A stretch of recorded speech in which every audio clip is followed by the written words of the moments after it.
Hello विद्यार्थी मित्रों, तो आप सभी का स्वागत है हमारे इस YouTube चैनल यूनिक एकेडमी के अंदर। तो विद्यार्थी मित्रों, आज हम गाला असाइनमेंट पेपर नंबर 2 का विभाग सी सॉल्व करने जा रहे हैं अकाउंट के अंदर, जिसमें हमें 4 प्रश्न करने होते हैं। ठीक है, वो 4 प्रश्न करेंगे तो अपने को एक प्रश्न का 3 नंबर होता है, तो 3 गुणे 4 बराबर 12 नंबर, और 12 में से 12 आएंगे। और 4 प्रश्न काफ़ी आसान है क्योंकि आते कितने हैं, 6 प्रश्न आते। 6 प्रश्न करने कितने होते हैं, 4, और वो 4 बहुत आसान आसान आपको मिल जाते हैं। यानी ये सेक्शन आपके लिए बहुत ही अच्छा सेक्शन है, जिसमें आप 12 में से 12 नंबर स्कोर कर सकते हो। ठीक है, तो चलो विभाग सी का क्वेश्चन नंबर 31 क्या लिखा है। ए, बी और सी एक पेड़ी के क्या है बेटा, साझेदार है। ठीक है, 1/4/23 के दिन उनकी पूंजी कितनी है बेटा, 40,000 ए की, 30,000 बी की और 80,000 बेटा सी की है। ठीक है, और वर्ष के पश्चात पता चला कि पूंजी पर 12% की दर से ब्याज गिरना रह गया है। बेटा यही सवाल की पहचान है, पूंजी पर 12% की दर से ब्याज गिरना रह गया है, यही सवाल की क्या है, पहचान। और भूल सुधार की तुम्हें क्या लिखनी है बेटा, प्रविष्टि यानी रोजनामचा लिखना है। तो सबसे पहले 3 साझेदार हैं ए बी सी। ठीक है बेटा, और उनकी पूंजी क्रमशः 40,000, 30,000, 80,000 है। और वर्ष के अंत में बाद में मालूम पड़ा कि पूंजी पर 12%, कितना टका, 12% ब्याज गिरना रह गया। तो बेटा सब पहले हम कैसे करेंगे, कोष्टक बनाएंगे। क्या बनाएंगे हम, कोष्टक आपके सामने है, आप देख सकते हो। कोष्टक में क्या होगा बेटा, पहले विवरण और 3 साझेदार ए, बी और सी, और लास्ट में बेटा कुल। ठीक है, सबसे पहले हम क्या करेंगे, पूंजी पर 12% की ब्याज गिनेंगे। क्यों, क्योंकि सवाल में यही तो है कि पूंजी पर 12% ब्याज गिरना रह गया है। अब 12% कैसे गिनेंगे, ध्यान से समझना। तो अब ए का 12%, मतलब ए की पूंजी कितनी है, 40,000, तो 40,000 का 12% कितना हुआ, तो 40,000 का 12% निकालो भाई। 40,000 का 12% कितना होगा, 4800। फिर 30,000 का 12% निकालो, 30,000 का 12% कितना होगा, 3600। फिर 80,000 का 12% निकालो, 80,000 का 12% कितना होगा, 9,600। और इन सबको जोड़ दो तो कितना आएगा, 18,000। कितना आएगा, 18,000। बोलो समझ में आ गया क्या मैंने। पहले पूंजी पर 12% ब्याज, ए बी सी की जो पूंजी है उन सबका 12% निकाल दो, जो भी ब्याज आएगा सबको जोड़ दो, 18,000 आया। कितना आया, 18,000। अब ये जो 18,000 आया ना बच्चों, ये 18,000 बेटा क्या तुम्हारा कुल ब्याज है। तो बेटा जो कुल ब्याज है ना उसका वितरण करेंगे, कुल ब्याज का वितरण यानी बंटवारा करेंगे। कौन से प्रमाण में करेंगे, समान प्रमाण। याद रखना, अगर सवाल में लाभ हानि का प्रमाण दिया गया होता ना तो हम लाभ हानि के प्रमाण में बांटते, बट आपके सवाल में यहां पर कोई भी प्रमाण दिया नहीं है, इसीलिए हम समान प्रमाण में बांटेंगे। यानी 1 1 1, यानी जो 18,000 कुल ब्याज है ना उसको समान बांट दो, 6,000 6,000 6,000, और सबका टोटल मार दो तो कितना आएगा, 18,000। अब मैंने आपको बार बार बताया है, जब भी रोजनामचा लिखना हो ऊपर को दे दो प्लस और नीचे को दे दो माइनस। समझ में आ रहा है, ऊपर वाले को प्लस और नीचे वाले को माइनस। अब बेटा प्लस माइनस कितना हो जाएगा, 18,000 में से 18,000 गया, कितना आएगा बेटा, 0 आएगा। अब हमारा क्या है कि प्लस 4800 और माइनस 6,000, तो 6,000 में से 4800 घटाओ तो कितना आएगा, 1200। बड़ी संख्या 6,000, 6,000 का चिन्ह माइनस, तो बेटा माइनस 1200 आया। फिर बेटा 6,000 में से 3600 घटाओ तो कितना आएगा, 2400। और बेटा 6,000 बड़ा है ना तो फिर से आएगा माइनस 2400 यानी माइनस। और 9,600 में से 6,000 घटाओ तो कितना आएगा, 3600। बड़ी संख्या कौन है, 9,600, उसका चिन्ह क्या है बेटा, प्लस, तो लिख दिया प्लस। अब आपको तो पता है भूल मतलब प्रविष्टि कैसे लिखेंगे, तो प्रविष्टि कैसे लिखेंगे भूल सुधार की, जो माइनस में उसको उधार करेंगे और जो प्लस में उसको जमा करेंगे। तो बताओ माइनस में कौन है, ए और बी माइनस में है और सी क्या है बेटा, प्लस में है। सिंपल सी बात है, माइनस में ए और बी, तो ए का पूंजी ओब्लिक चालू खाता उधार, बी का पूंजी ओब्लिक चालू खाता उधार और सी का पूंजी ओब्लिक चालू खाता जमा। अब ए का कितना निकला है, 1200, देख लो आप। बी का कितना निकला है, 2400, और सी का कितना निकला है, 3600। आपको विश्वास ना होना तो जोड़ भी लो, 1200 और 2400 को जोड़ो तो 3600। 3600 उधार हो गया और 3600 क्या हो गया बेटा, जमा हो गया। ठीक है, समझ में आया। चलो आगे वाला क्वेश्चन की शुरुआत करते हैं। नेक्स्ट क्वेश्चन हमारा कौन सा बेटा, 32 नंबर। 32 में क्या है, डी, एस और पी एक पेढ़ी के समान भाग में लाभ हानि बांटने वाले साझेदार है। समान भाग मतलब 1 1 और 1। डी एस पी एक पेढ़ी में समान भाग, समान यानी 1 1 1। फिर बेटा सभी साझेदार मिलकर लाभ हानि का वितरण का नया प्रमाण रखें। नया प्रमाण कितना है, 1 3 3, और ज्ञात करना है बेटा लाभ का प्रमाण। किसका प्रमाण ज्ञात करना है? लाभ का। ये मार्च 2023 में पूछा गया सवाल है। सबसे पहले आपको तरीका आपको मैंने बता ही दिया कि सबसे पहले पुराना प्रमाण लिखेंगे। पुराना प्रमाण दिया नहीं है तो एक एक एक मान लिया, पता है, देख लो ऊपर मैंने एक और एक एक मान लिया, समान प्रमाण है, बोला है, दिया नहीं बट बोला तो है ना समान भाग, यानी एक एक एक। और बेटा नया प्रमाण कितना है? 1 3 3, तो नया प्रमाण 1 3 3 और लाभ का प्रमाण ज्ञात करना है। और मैंने ये भी बोला था बच्चों कि जो पुराना प्रमाण होता है ना वो पहले ही होता है, पहले वाला पुराना प्रमाण और बाद वाला बेटा नया प्रमाण। ठीक है, चलो अब चलते हैं कोष्टक बनाते हैं। लाभ का प्रमाण ज्ञात करना हो कि त्याग का प्रमाण ज्ञात करना हो, हम ऐसे ही करेंगे जो बता रहे हैं। ठीक है, सबसे पहले साझेदार, 3 साझेदार डी एस और पी और लास्ट में बेटा कुल। सबसे पहले पुराना प्रमाण, पुराना प्रमाण कितना है? 1 1 1, तो कुल कितना हो गया? 3। अब इसका मतलब सबके बटे में 3, यानी 1/3, इसमें भी 1/3, इसमें भी 1/3। अब नया प्रमाण कितना है? तो नया प्रमाण आपको मैंने ऊपर लिखा ही है, देख लो, 1 3 3 है, देखो 1 3 3 है, तो लिख दो 1 3 3, तो 3 और 3 6, 6 और 1 बेटा 7। अब सबके बटे में 7, या देखो 1/7, फिर ये बेटा 3 है तो 3/7, ये 3 है तो 3/7। ठीक है, अब अपने को क्या ज्ञात करना है? लाभ का प्रमाण। तो लाभ का प्रमाण का सूत्र मालूम है, लाभ का प्रमाण का सूत्र होता है नया भाग माइनस पुराना भाग, नया भाग माइनस पुराना भाग। चलो ध्यान दो, सबसे पहले किसका हम करेंगे? डी का लाभ निकालेंगे। किसका निकालेंगे? डी का लाभ। तो नया माइनस पुराना, चलो भैया ध्यान से देखो, डी में नया कितना है?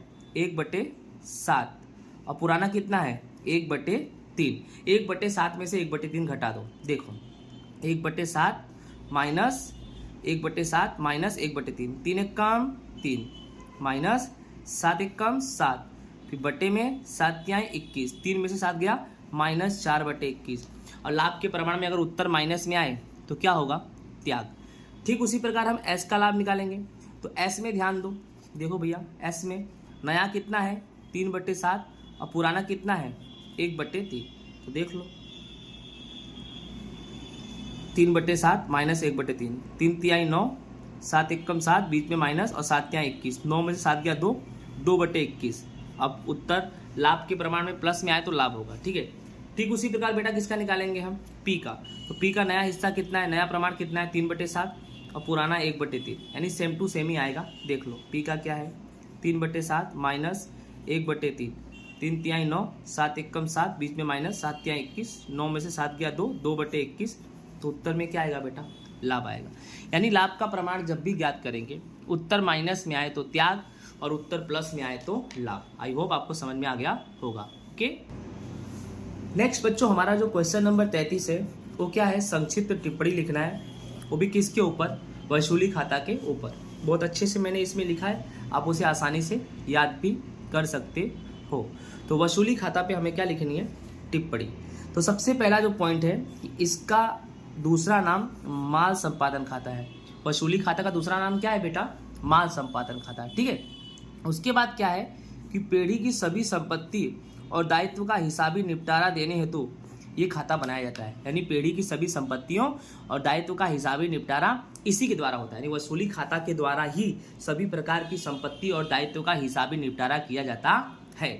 फिर बेटा कि यह खाता पेढ़ी के विसर्जन के समय बनाया जाता है, अर्थात जब पेढ़ी का विसर्जन होता है तभी तो संपत्ति और दायित्व का हिसाबी असर का निपटारा करोगे। कब करोगे भाई? जब पेढ़ी का विसर्जन होगा। तो जब पेढ़ी का विसर्जन होगा तभी ये खाता बनाया जाता है। ठीक है, फिर क्या है कि इस खाते में सभी संपत्तियों का खाता बंद करके वसूली खाता ले जाया जाता है, अर्थात जितनी भी संपत्ति है उन सब का खाता बंद करके हम कहाँ ले जाएंगे? वसूली खाता। ठीक उसी प्रकार हम ये भी बोल सकते हैं कि इस खाते में जितनी भी दायित्व हैं उनका भी खाता बंद करके हम कहाँ ले जाते हैं? वसूली खाता ले जाते हैं। और लास्ट में क्या है कि रोकड़ आए या रोकड़ जाए इससे संबंधित सभी व्यवहार भी वसूली खाता हम ले जाते हैं। ठीक है, समझ में आ गया होगा। और इसको अच्छे से थियरी क्या करना, आप लोग लिख लेना, राइट ना। अच्छे से थियरी लिख लोगे तो आपको क्या आएगा? काम आएगा। ठीक है, तो हमारा क्वेश्चन नंबर नेक्स्ट 34वां नंबर क्या है कि निम्नलिखित व्यवहारों पर से पेढ़ी के विसर्जन के संयोग में होने वाली प्रविष्टि लिखो। तो रोजनामचा है, ध्यान से समझना। रोजनामचा है तो पहले रोजनामचा हम बनाएंगे। ठीक है, रोजनामचा बनाने तो आपको आता ही है। चलो देख लो, यहाँ पर मैंने रोजनामचा बनाया है। कैसे बनता है रोजनामचा? तारीख, विवरण, खाता पृष्ठ, उधार, जमा। ठीक है, चलो भैया अब देखते हैं कि पहला नंबर क्या है पहला नंबर ये है कि साझेदारी पीढ़ी को आयकर की जिम्मेदारी 35,000 चुकानी है जो बही में नहीं लिखी है। तो सिंपल सी बात है, आपको यहाँ पर क्या करना है, आयकर की जिम्मेदारी चुकानी है। तो चुकाओगे तो रोकड़ आएगी कि जाएगी? जाएगी। तो रोकड़ जमा, तो कौन सा खाता उधार करेंगे भैया? वसूली खाता। तो देख लो, एक नंबर वसूली खाता उधार और रोकड़ ओब्लिक बैंक खाता उधार 35,000 और 35,000, क्योंकि आयकर की जिम्मेदारी चुकानी है और जिम्मेदारी चुकाओगे तो रोकड़ क्या होगी बेटा? जाएगी। ठीक है। दूसरा नंबर क्या है कि विसर्जन के समय नहीं लिखे यंत्र के 25,000 प्राप्त हुए। फिर से 25,000 मिले, 25,000 मिले मतलब रोकड़ आई, और आए तो क्या होगा? रोकड़ ओब्लिक बैंक खाता उधार और वसूली खाता जमा 25,000 25,000। देख लो बेटा, दूसरा नंबर रोकड़ ओब्लिक बैंक खाता उधार वसूली खाता जमा 25,000 और 25,000। ठीक है, ये भी आपको समझ में आ गया होगा। उसके बाद तीसरा नंबर क्या है, एक साझेदार अपनी श्रीमती जी को दी लोन 40,000 चुकाना स्वीकार करता है। एक साझेदार अपनी श्रीमती जी को दी लोन, अर्थात बेटा श्रीमती जी को दी लोन, यानी एक साझेदार ने अपने श्रीमती जी को लोन क्या दिया था, तो श्रीमती जी का लोन क्या हुआ? श्रीमती जी के लिए खर्च हुआ, तो श्रीमती जी को उधार कर देंगे और साझेदार को वापिस लोन मिलेगा, साझेदार को लोन ब्याज के साथ मिलेगा। दैट मीन्स सिंपल सी बात है, रोजनामचा का एक ही कॉन्सेप्ट है कि सिंपल सी बात है कि अगर किसी भी तरह से खर्च हो तो उधार कर दो और किसी भी तरह से फायदा तो जमा कर दो। तो साझेदार ने अपनी श्रीमती जी को लोन दिया है, अब लोन श्रीमती जी चुकाएंगी, तो श्रीमती जी के लिए खर्च हुआ, तो श्रीमती जी को क्या कर देंगे बेटा? उधार। और यहाँ साझेदार का नाम नहीं दिया है, अब नाम ना दिया हो तो साझेदार का पूंजी खाता क्या कर देंगे? जमा। तो श्रीमती जी चुकाएंगी भैया, ली है तो देख लो। तीसरा नंबर, श्रीमती जी का लोन खाता क्या कर देंगे हम? उधार, और साझेदार को पूंजी खाता क्या कर देंगे? जमा 40,000 और बेटा 40,000। तो ये रहा हमारे सवाल का आंसर। ओके, आई होप आपको समझ में आया होगा। नेक्स्ट हमारा लास्ट क्वेश्चन है 36वां। 36वां में क्या है कि डिबेंचर प्रकाशित करने की विधि समझाओ। अर्थात बेटा डिबेंचर जो प्रकाशित होती है उसकी कुछ विधियां भी होती हैं, ध्यान से समझना, बहुत अच्छे से मैं समझा दूंगा। डिबेंचर प्रकाशित करने की विधि में पहला नंबर समझते हैं। क्या समझते हैं हम?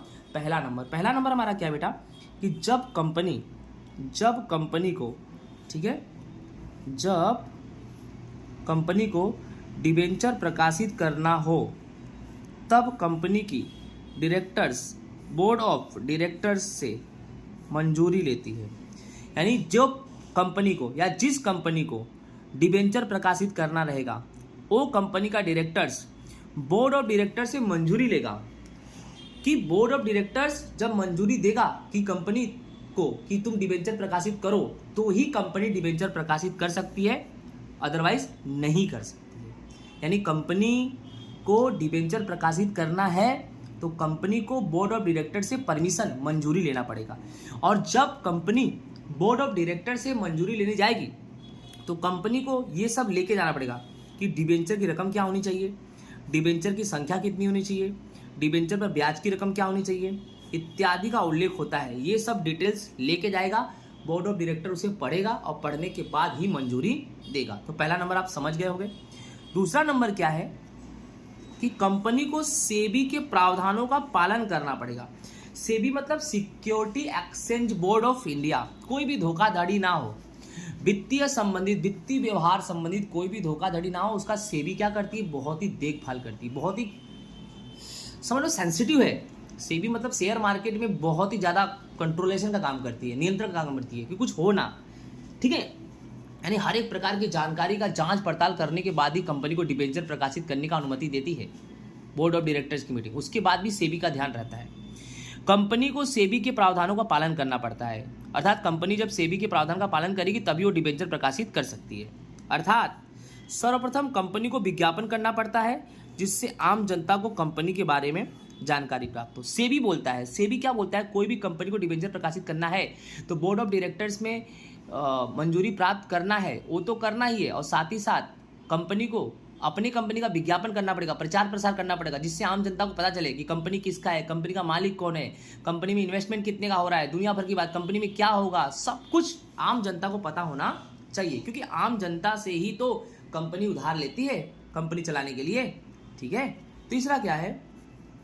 कंपनी को इसके लिए अलग से शेड्यूल बैंक में खाता भी खुलवाना पड़ता है। यस भाई, जिस भी कंपनी को डिबेंचर प्रकाशित करना है तो उसके लिए कंपनी को एक अलग बैंक, शेड्यूल बैंक में खाता भी खुलवाना पड़ता है। ठीक है। लास्ट नंबर हमारा क्या है कि कंपनी को डिबेंचर की कुल रकम के सामने उतनी ही रकम की बराबर अपनी संपत्ति को गिरवी भी रखना पड़ता है। यानी कंपनी जितने का डिबेंचर प्रकाशित कर रही है, अर्थात कंपनी उतने का उधार रुपया ले रही है। किससे ले रही है?